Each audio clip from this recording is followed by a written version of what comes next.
നമസ്കാരം. അമേരിക്കയുടെ പുതിയ പ്രസിഡന്റായി ഡൊണാൾഡ് ട്രംപ് വിജയിച്ചത് യുഎഇയിലെ ഇന്ത്യക്കാരടക്കമുള്ള പ്രവാസികൾക്ക് അനുഗ്രഹമായി മാറിയിരിക്കുകയാണ്.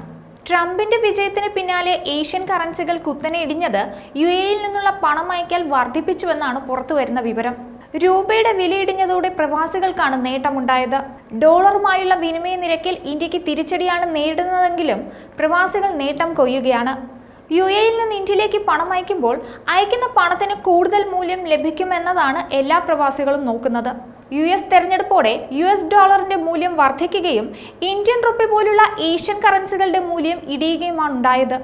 യുഎസ് ഡോളറും യുഎഇ ദിർഹവും ബന്ധപ്പെട്ടിരിക്കുന്നതിനാൽ ഈ സാഹചര്യത്തിൽ നാട്ടിലേക്ക് പണം അയക്കുമ്പോൾ റിട്ടേൺ നിരക്ക് കൂടുന്നതിനാലാണ് പണമിടപാട് വർദ്ധിച്ചത്. ഇന്ത്യ, ഫിലിപ്പൈൻസ് എന്നിവിടങ്ങളിലേക്കുള്ള പണമയക്കലാണ് വർദ്ധിച്ചത്. നവംബർ ആദ്യ വാരങ്ങളിലെ പണമിടപാടുകൾ പരിശോധിക്കുമ്പോൾ ഇന്ത്യയിലേക്കുള്ള പണമയക്കൽ 3%, ഫിലിപ്പൈൻസിലേക്കുള്ളത് 4% കൂടിയതായിട്ടാണ് റിപ്പോർട്ടുകൾ ചൂണ്ടിക്കാട്ടുന്നത്. 2024 നവംബറിൽ ഒരു യുഎസ് ഡോളറിന്റെ മൂല്യം 135.79 നേപ്പാളീസ് റുപ്പിയിലെത്തി. ഇന്ത്യൻ രൂപയുടെ സമാന മൂല്യമാണ് നേപ്പാളീസ് റുപ്പിക്കുള്ളത്. കഴിഞ്ഞ തിങ്കളാഴ്ച ഇന്ത്യൻ റുപ്പി എക്കാലത്തെയും വലിയ ഇടിവാണ് നേരിട്ടത്. സെപ്റ്റംബർ, ഒക്ടോബർ മാസങ്ങളിൽ ഇന്ത്യയിലേക്കുള്ള പണമിടപാടിൽ 36% വർധനവുണ്ടായിരുന്നു. എക്സ്ചേഞ്ച് നിരക്ക് ഉയർന്നെങ്കിലും പ്രവാസികൾ കുറച്ചുകൂടി കാത്തിരിക്കുന്നതാണ് നല്ലതെന്നാണ് സാമ്പത്തിക വിദഗ്ധർ പറയുന്നത്.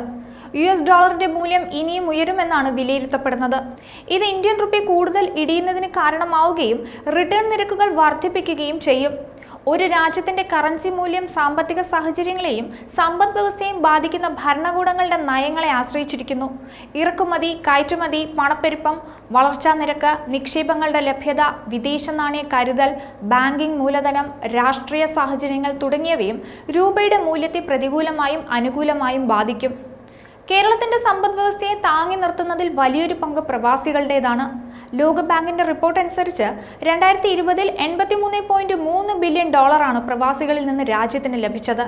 ഇനി 2008 1,86,376 കോടി. 2020 വന്നാൽ NRI നിക്ഷേപം 2,27,430 കോടി രൂപയായിരുന്നു.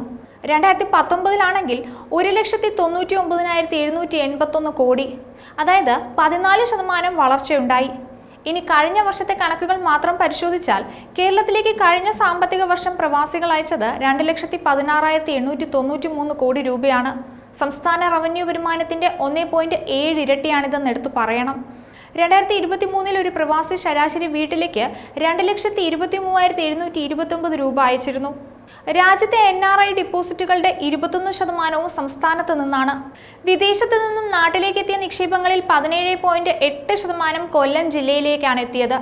16.2% മലപ്പുറം ജില്ലയിലും. വിദേശത്ത് നിന്നും തുക ലഭിക്കുന്ന 73.3% വീടുകളിലും മാസം തുക എത്തുന്നുണ്ട്. 40 ലക്ഷത്തിലേറെ മലയാളികൾ വിദേശത്ത് താമസിക്കുന്നവരോ ജോലി ചെയ്യുന്നവരോ ആണ്.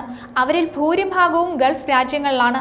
കേരളത്തിന് ലഭിക്കുന്ന പണത്തിന്റെ 80% 7 ഗൾഫ് കോർപ്പറേഷൻ കൗൺസിൽ രാജ്യങ്ങളിൽ നിന്നാണ്. മറഞ്ഞിരിക്കുന്ന മരണത്തെ പോലും അവഗണിച്ച് കഠിനാധ്വാനം ചെയ്യുന്ന പ്രവാസി മലയാളികൾ ഒരുപാടുണ്ട്. ന്യൂസ് ഡെസ്ക് ഈ നാട് മലയാളം.